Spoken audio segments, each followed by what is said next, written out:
काही मुलं जे खूप चंचल होती ना ते शांत झाले। विद्यार्थ्यांमध्ये अनेक सकारात्मक असे बदल झालेले आहेत। अभ्यासामध्ये त्यांची एकाग्रता वाढलेली आहे। त्यांच्यामधली जी भांडणं वगैरे होती ती कमी झालेली आहे। विद्यार्थ्यांमधला ताणतणाव जो आहे तो सुद्धा कमी झालेला आपल्याला दिसून येतात। गेल्या वर्षीपेक्षा आम्हाला या कार्यक्रमाचा उपयोग झालेला आहे असं वाटतं। याचं कारण गेल्या वर्षीचा जो 10वीचा निकाल होता, 10वी-12वीचा निकाल, त्याच्यापेक्षा जवळजवळ 4.5% निकाल यंदाच्या वर्षी आमचा जास्त लागलेला आहे। या आनापानामुळे मुलांचं एकाग्रता वाढलेली आहे आणि त्यांना स्वयं अभ्यासाची शिस्त लागलेली आहे। स्वतः ते अभ्यास करत बसतात। वर्गात जर कोणी शिक्षक नसेल तरीही कळणार नाही बाहेर की वर्गात शिक्षक आहेत की नाही। तर ह्यापूर्वी चोऱ्यांचं प्रमाण सुद्धा खूप होतं, पण आता इतका बदल झालेला आहे। सगळे एकमेकांशी मैत्रीत्वाने वागतायत आणि त्या सापडलेल्या वस्तू सगळ्या आमच्या ऑफिसमध्ये आणून जमा करतात, जेणेकरून त्या ज्याचे हरवले त्याला ते देता येते। तर या अगोदर खूप अस्वच्छता असायची, घाण असायची, परंतु आता मात्र मुलं स्वतःचा कचरा स्वतः उचलून कचरापेटीमध्ये टाकतायत।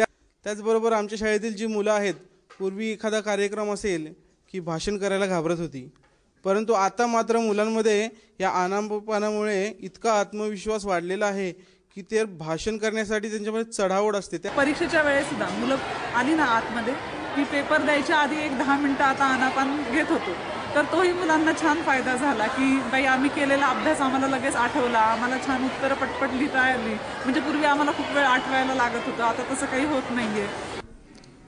निश्चितपणे विद्यार्थ्यांच्यामध्ये मला बदल जाणवून आला।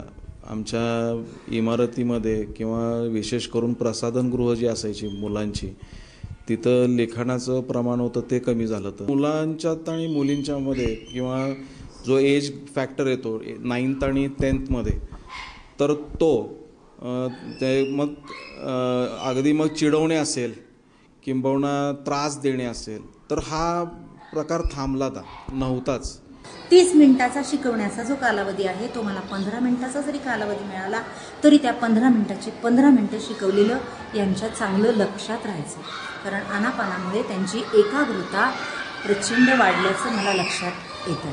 त्यांच्यामध्ये थोडीशी शांतता आलेली आहे किंवा जी सतत वर्गामध्ये बडबड व्हायची ती बडबड आता वर्गामध्ये होत नाही, किंवा विद्यार्थी चांगल्या शब्दांनिशी वाक्य तयार करून शिक्षकांशी बोलतात, विद्यार्थ्यांशी चर्चा करतात। आवाजातला नम्रपणा विद्यार्थ्यांमध्ये जाणवतो आहे। माझ्या स्वतःमध्ये जाणवलेला बदल हा आहे की खूप साऱ्या कामाचा ताणतणाव आपल्या मनावरती असतो। विपश्यना केल्याने तो कामाचा ताणतणाव तर निश्चितच दूर झालेलाच आहे, असा एक माझा स्वतःचा अनुभव आला। आणि विशेष म्हणजे अध्यापन करताना जी एकाग्रता असावी लागते किंवा मन लावून विद्यार्थ्यांना शिकवलं जातं, मन लावून विद्यार्थ्यांकडे बघितलं जातं, विद्यार्थ्यांच्या अडीअडचणी प्रथम समजावून घेतल्या जातात, ह्या गोष्टींमध्ये विपश्यनेमुळे चांगला परिणाम जाणवलेला आहे। माझ्या शाळेमध्ये 2000 विद्यार्थी संख्या आहे आणि 90% मुलं ही मजूर वर्गातली आहेत। पूर्वी मारामाऱ्या पळून जाणं हे प्रमाण खूप होतं, खूप आपापसात वाद, वाईट शिवीगाळ करणं वगैरे।